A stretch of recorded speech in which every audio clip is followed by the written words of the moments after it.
Hello दोस्तों, welcome back to the channel. Commercial banks हमारा topic चल रहा था बैंकिंग के अंदर। क्लास 12 मैक्रो इकोनॉमिक्स को हम कर रहे हैं, जिसके अंदर हमारा चैप्टर बैंकिंग, चैप्टर नंबर 6 है बैंकिंग, वो स्टार्ट हो गया था। उसके अंदर हमारा कमर्शियल बैंक चल रहा था। कमर्शियल बैंक के फंक्शंस को लास्ट वीडियो में करने के बाद आज की वीडियो में बहुत ही ज्यादा इंपॉर्टेंट टॉपिक सीखेंगे, जो कि है money creation by the commercial bank.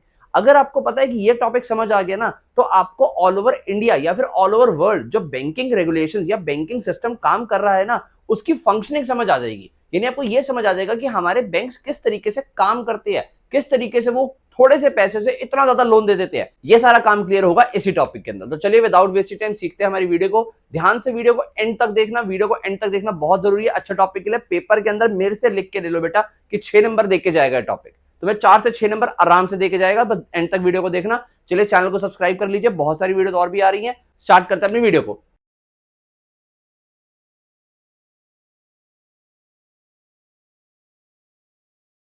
हाँ बच्चों, हमारा टॉपिक है money creation bye commercial bank. Sir theory सामने लिखी है, मैं आपको 1 मिनट में पढ़वा के खत्म कर सकता हूँ, मुश्किल से 5-7 मिनट में वीडियो खत्म हो जाएगी। बट सर धोखा हो जाएगा वो। क्यों? हमें क्या करना पड़ेगा, कमर्शियल बैंक का मनी क्रिएशन पहले समझना पड़ेगा, उसके बाद रीड मारूंगा। बेटा रीड मारने के लिए तो आपके बुक्स भी पढ़ी है, उसमें से जाके ही मार सकते हो। फिर समझ कहां से आया बेटा? ये जितना प्रैक्टिकल, जितना ये आपको टॉपिक दिख रहा है ना कि थ्योरेटिकल है, ये उतना ही थ्योरेटिकल ना हो के प्रैक्टिकल टॉपिक है। आज इसको समझना पड़ता है प्रैक्टिकली। तो ध्यान से समझो, पहले मैं आपको समझाने की कोशिश करता हूँ, थोड़ा सा आइडिया देता हूं टॉपिक है क्या। देखो सपोज हमारे पास ना इस टॉपिक को समझने के लिए हम लोगों को 2 अजम्पशन लगानी पड़ती है। अगर वो अजम्पशन आप लगा रहे हो तभी इस टॉपिक को आगे कर सकते हो। कौन सी अजम्पशन है सर? पहली अजम्पशन है हमारे पास कि हमें मानना पड़ेगा कि हमारे देश में सिर्फ 1 बैंक है, यानी जो भी बैंक्स हैं वो सारे मिला के एक बैंक है। 1 banking unit working in the country, सिर्फ एक बैंक है।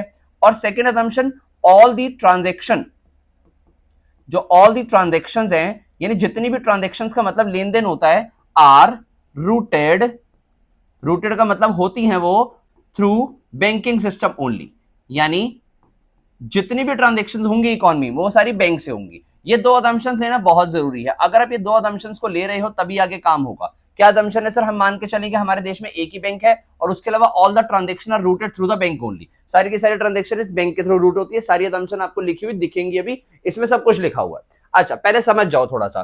तो हमने पहली अजम्पशन मानी यहां पर, सेकंड अजम्पशन मानी ये कि पहली अजम्पशन बैंक एक ही है हमारे पास और सारी की सारी ट्रांजेक्शन एक ही बैंक से रूट होती है, सारी ट्रांजेक्शन बैंक से रूट होती है।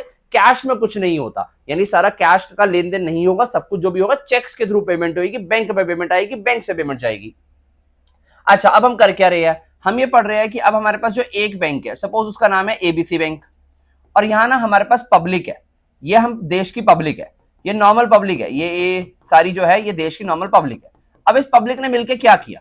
इस पब्लिक ने बैंक में पैसा जमा करवाया, सपोज 1 लाख रुपए, यानी बैंक के पास 1 लाख रुपए का डिपॉजिट आ गया। बैंक क्या करेगा सर? इस 1 लाख रुपए को आगे यूज करेगा, एज इन की बैंक ने, जो पब्लिक ने बैंक में पैसा जमा करवाया है, बैंक वो अपने पास थोड़ा रखेगा। यानी पब्लिक तो इंटरेस्ट मांगेगी इस पैसे पे, तो क्या बैंक रख के थोड़ा पैसे पे इंटरेस्ट दे देगा? बैंक क्या करेगा? इस पैसे को यूज करेगा। कैसे यूज करेगा? इस पैसे को आगे लोन दे देगा। सर क्या सारा का सारा पैसा लोन दे दिया जाएगा? बिल्कुल नहीं बेटा, after keeping a certain amount as reserve, यानी बैंक इस पैसे में से कुछ अमाउंट रख लेगा एज रिजर्व। सर क्यों रख लेगा? क्योंकि बेटा अगर इस पब्लिक में से कुछ लोग पैसा वापस निकालने पहुंच गए तो बैंक कहां से लाएगा अगर सारा का सारा लोन दे दिया तो? यानी बैंक इसमें से कुछ पैसा एज अ रिजर्व मेंटेन करेगा। सर कितना? अलग अलग बैंक की पॉलिसी होती है, हमने एज्यूम कर लेते हैं सपोज 20% बैंक जो है रिजर्व रख लेगा, यानी 1 लाख का 20% का मतलब 20,000 रिजर्व रख लिया, तो बाकी 80,000 bank are free to lend. Lend का मतलब bank are free to give loan to the public. 80,000 रुपए का लोन दे सकता है, तो बैंक ने मान रहा हूं कि 80,000 रुपए का लोन दे दिया। अब देखो क्या हुआ, फिर से समझो। पहले पब्लिक ने जब डिपॉजिट किया 1 लाख रुपए, यानी पहले बैंक के पास 1 लाख रुपए आया, फिर बैंक ने क्या किया? इसमें से 20% रखा रिजर्व, ये मानते हुए कि फ्यूचर में कोई पैसा निकालने आ जाएगा, और बाकी जो बचा 80,000 रुपए उसको बांट दिया एज अ लोन। अब ध्यान से सुनो, बैंक ने ना जिन लोगों को लोन दिया होगा उनको ना लोन कैश में नहीं दिया होगा। पता है क्या बोला होगा? बैंक ने बोला होगा सर हम ना अपने पास एक अकाउंट खोलेंगे आपके नाम का, उसमें आपका अमाउंट क्रेडिट कर देंगे, यानी उसमें आपका अमाउंट डाल देंगे, आपको जिनको भी पेमेंट करनी है इसमें से पैसा निकालो और पेमेंट कर दो। यानी बैंक क्या करेगा? अपने पास इस लोन के नाम से एक अकाउंट खोल लेगा। तो बैंक के पास फर्स्ट राउंड में 1 लाख रुपए का डिपॉजिट हुआ, सेकंड राउंड में बैंक ने जो अकाउंट खोला उसमें 80,000 लोन का डाल दिया, इसका मतलब यहां पर 80,000 आ गया। अब बैंक के पास 80,000 आ गया, तो अब बैंक के पास फिर से डिपॉजिट हो गया। अब आप बोलोगे सर डिपॉजिट तो भले हुआ है, पर जिस बंदे ने लोन लिया है 80,000 का, वो बंदा निकाल के ले भी तो जाएगा क्योंकि पेमेंट करनी है। हाँ बेटा बिल्कुल पेमेंट करेगा। पेमेंट करने के बाद क्या होगा सर, ये होगा all transaction are routed through bank, यानी वो जो अमाउंट पे करेगा वो किसी के बैंक अकाउंट में पे करेगा। और हम मान क्या रहे हैं कि एक ही बैंक है, तो घूम फिर के वो पैसा वापस मेरे पास आ जाएगा। यानी सेकंड राउंड में 80,000 क्रिएट हो गया। तो फिर क्या करेगा बैंक, इस 80,000 का फिर से 20% रिजर्व रखेगा, जो कि बनता है 16,000। ठीक है, और बाकी कितना बचा सर, 64,000। ये 64,000 बैंक अब एज अ लोन दे देगा। तो ये प्रोसेस चलता रहेगा। ये थर्ड राउंड आ गया। यानी बैंक ने 1,00,000 रुपए का डिपॉजिट जमा हुआ था, उस 1,00,000 से पहले राउंड में जो बनाया 1,00,000 बनाया, बैंक के पास डिपॉजिट आया। सेकंड राउंड में 80,000 डिपॉजिट कर लिया। थर्ड राउंड में जो लोन दिया बैंक ने 64,000 कर लिया। यानी बैंक ने सिर्फ 1,00,000 से टोटल 2,24,000 का डिपॉजिट क्रिएट कर लिया।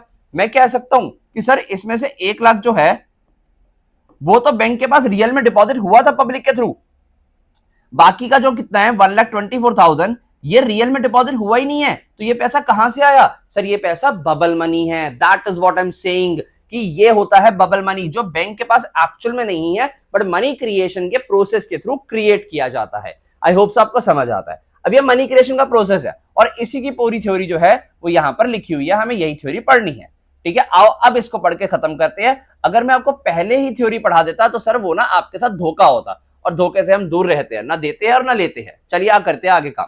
Commercial bank receives deposit from the public and use these deposits to give loans. यहां तक का पॉइंट है, कह रहा है कि कमर्शियल बैंक डिपॉजिट एक्सेप्ट करते हैं पब्लिक से और इन्हीं डिपॉजिट को यूज करते हैं आगे लोन देने के लिए। हाउएवर, ये एवर नहीं है, हाउएवर है। However loans offered are many times more than the deposits. कह रहा है लोन्स जो ऑफर किए जाते हैं वो डिपॉजिट से बहुत ज्यादा होते हैं। अभी अभी हमने प्रोसेस देखा, हमारे पास डिपॉजिट कितने आए थे 1,00,000, बट लोन देके कितना क्रिएट हो गया 2,40,000। यानी हम डिपॉजिट से बहुत ज्यादा लोन बांट रहे हैं। Receive by bank, this function by the banks is known as money creation. और मनी क्रिएशन और क्रेडिट क्रिएशन क्या है, it is one of the most important activities of commercial bank. Through the process of money creation commercial banks are able to create credit which is in far excess of initial और primary deposit. कह रहा है कि इस process के through जो commercial banks होते हैं वो मनी क्रिएट करते हैं जो उनके इनिशियल डिपॉजिट से बहुत ज्यादा होता है। अभी अभी हमने देखा प्रोसेस की 1,00,000 के डिपॉजिट से हमने 2,40,000 तक देखा है। अभी हम एक टेबल देखेंगे उसमें और भी ज्यादा देखेंगे। This process can be better understood by making two assumption. देखो दो असम्पशन जो मैंने आपको बताया था, the entire commercial banking system is one unit and is termed as bank. यानी पूरे फाइनेंशियल सिस्टम को एक यूनिट बोलोगे जिसका नाम रखेंगे बैंक। ये फर्स्ट असम्पशन हो गई। उसके अलावा आ गया हमारे पास all receipts and payments in the economy are routed through the banks. यानी सारी रिसिप्ट्स एंड पेमेंट्स होंगी वो बैंक से रूटेड होंगी, यानी बैंक से ही होंगी। That is all payments are made through cheques and all receipts are deposit in the banks. सारी की सारी पेमेंट चेक से की जाएंगी। अगर चेक से की जाएंगी तो उनकी पेमेंट यानी कि बैंक में आएगी, और सारे के सारे जो डिपॉजिट किए जाएंगे वो भी बैंक में ही किए जाएंगे। The deposits held by banks are used for giving loans. Commercial banks grant loan to the borrower by opening a deposit account in the name of the borrower and credit the loan amount in this account. देखो ये process ना हमने पूरा का पूरा अपने उसमें देखा था, जो हमने एग्जांपल अभी समझा था कि कमर्शियल बैंक क्या करते हैं। कमर्शियल बैंक देखो, कमर्शियल बैंक जो डिपॉजिट उनके पास होते हैं उसको यूज करते हैं लोन देने के लिए, और कमर्शियल बैंक जो लोन देते हैं वो उसका अकाउंट खोल देते हैं अपने पास ही और लोन का पैसा उसमें डाल देते हैं। This is called the secondary deposit. इसको सेकेंडरी डिपॉजिट बोला जाता है। पेपर में 1 मार्क का क्वेश्चन आ जाता है सेकेंडरी डिपॉजिट क्या होते हैं।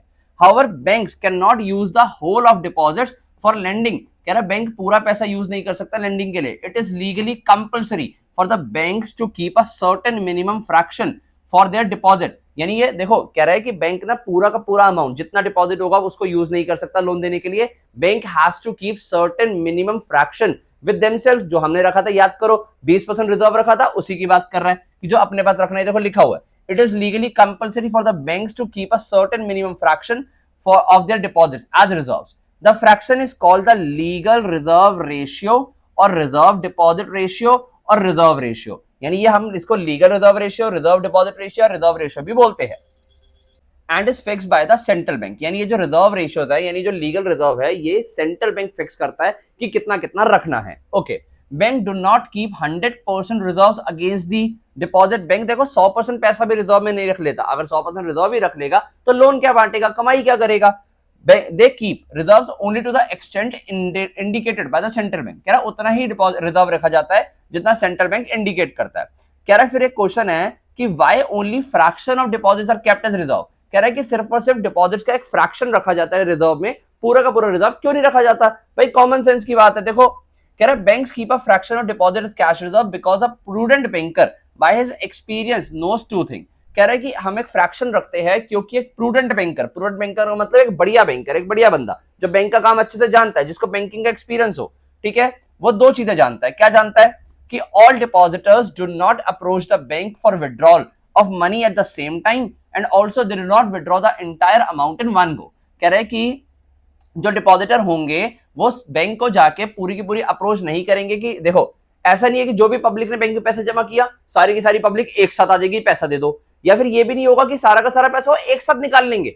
देखो अगर किसी ने जमा किया है पैसा, मान लो 100 लोगों ने पैसा जमा किया तो 2 4 5 10 15 लोग पैसे निकाल लेंगे। ऐसा तो नहीं होगा कि 100 के 100 वापस पहुंच गए और ये बोल दे कि सर हमें जितना जमा किया सारा ही वापस दे दो।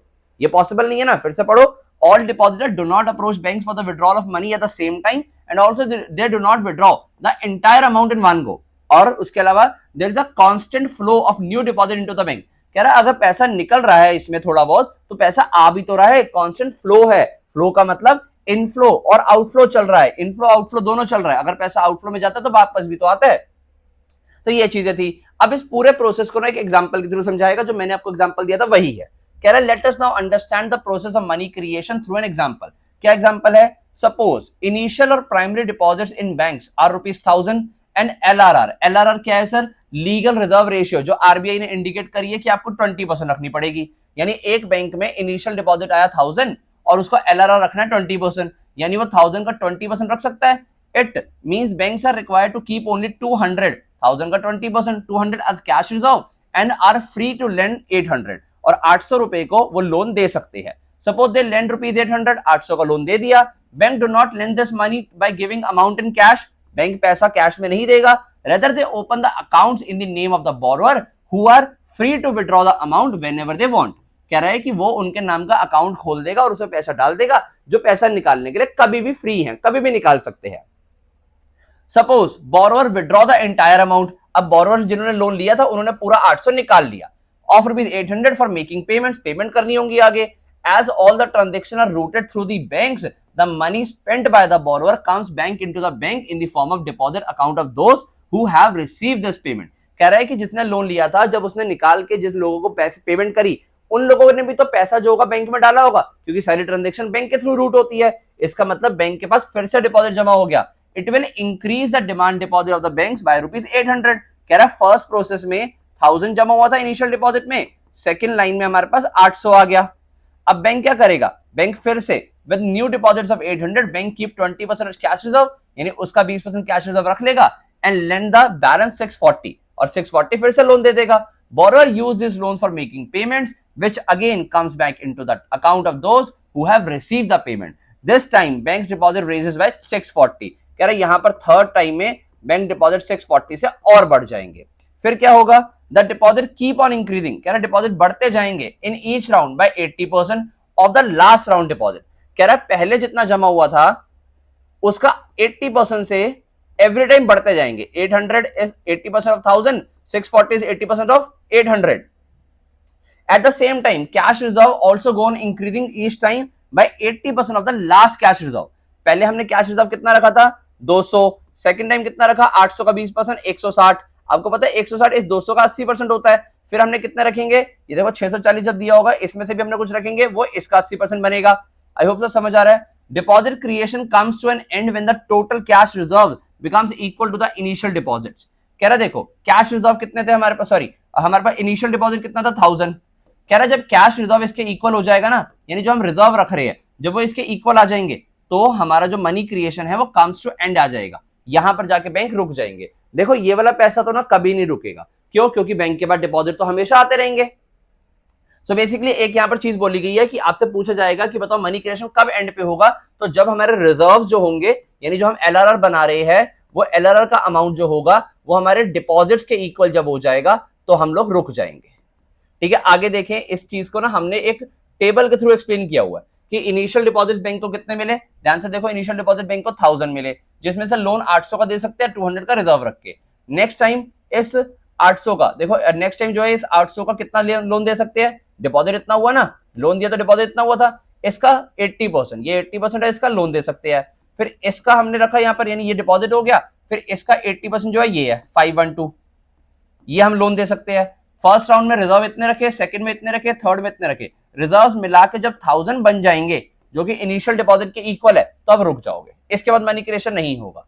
एक और चीज समझ सकते हैं, हमारा जो अमाउंट ऑफ डिपॉजिट है वो 5000 हो जाए। सर 5000 का क्या मतलब है, देखो ध्यान से, इसके लिए ना एक फॉर्मूला यूज होता है, देखो ध्यान से क्या है। As in the table the banks are able to create total deposits of 5000। कह रहा है बैंक कह रहा है अगर आपने यहां पर 1000 के रिजर्व्स क्रिएट किए, 4000 को आपने क्या किया एज अ लोन बांट दिया, और 5000 का टोटल मनी क्रिएट हुआ कि 4000 लोन में दे रखा है, 1000 आपके रिजर्व पड़े हैं। बैंक क्या कह रहा है, हमें देखने को क्या मिल रहा है, the as in the table banks are able to create total deposit of 5000 with the initial deposits of just 1000। कह रहा है 1000 के डिपॉजिट से बैंक ने 5000 रुपए क्रिएट कर लिए। It mean total deposit becomes 5 times of the initial deposit. 5 time is nothing but the value of money multiplier. एक नया कॉन्सेप्ट आता है, कह रहा है कि जो हमने 5 टाइम्स पैसा क्रिएट कर लिया, 1000 से 5000 बना लिया, वो मनी मल्टीप्लायर बोला जाता है। अब मनी मल्टीप्लायर को एक्सप्लेन करें तो क्या होता है, money multiplier is the number by which the total deposit can increase due to a given change in the deposits. It is inversely related to legal reserve ratio. कह रहा है अगर बैंक को रिजर्व ज्यादा रखना पड़ेगा तो कम लोन दिया जाएगा। कम लोन देने का मतलब कि मनी क्रिएट भी कम होगा, तो इसका मतलब ये इनवर्सली रिलेटेड हुआ, यानी मनी मल्टीप्लायर इनवर्सली रिलेट किया लीगल रिजर्व रेशियो एलआरआर से। In other words, money multiplier is the process by which the commercial bank create credit based upon the reserve ratio and the initial deposit. It is calculated as follows. हमें money multiplier का formula given है, क्या formula है sir, 1 upon LRR। 1 upon LRR, LRR हमें 20% था, 20% का मतलब 0.2। अब यहां से इसको काटोगे 2 5 10, यानी हम 5 टाइम्स मनी क्रिएट करने वाले हैं। आई होप सो समझ आता है कि हम लोग 5 टाइम्स मनी क्रिएट करने वाले हैं। सेम चीज यहां पर एक्सप्लेन की गई है। It signifies that for every unit of money kept as reserves, banks are able to create 5 units of money. The value of money multiplier is determined by the LRR. Higher the value of LRR, lower is the value of money multiplier, and less money is created by the commercial bank system and vice versa also. कह रहा है अगर money legal reserve ratio की जो value होगी वो high होगी तो मनी मल्टीप्लायर कम आएगा। ऑन दी अदर हैंड अगर लीगल रिजर्व रेशियो कम होगा तो मल्टीप्लायर की वैल्यू ज्यादा आएगी। आई होप सर समझ आता है पूरा प्रोसेस। पेपर के अंदर 4 से 6 नंबर का टॉपिक आता है, कैसे लिखना है क्या लिखना है मैं नीचे आपको प्रोवाइड करूंगा नोट्स में, ठीक है। देखो पूरा का पूरा जो प्रोसेस है, अगर आपका 6 नंबर का टॉपिक है तो अब ये एग्जांपल जरूर दोगे, नीचे टेबल जरूर बनाओगे। हाँ उसके बाद मल्टीप्लायर की चीजें लिखने की जरूरत नहीं है, एग्जांपल देके आप लोग ये करोगे। अगर मनी मल्टीप्लायर अलग से पूछता तो उसको लिखोगे, अदरवाइज एग्जांपल दोगे, अजम्पशन जरूर लिखोगे।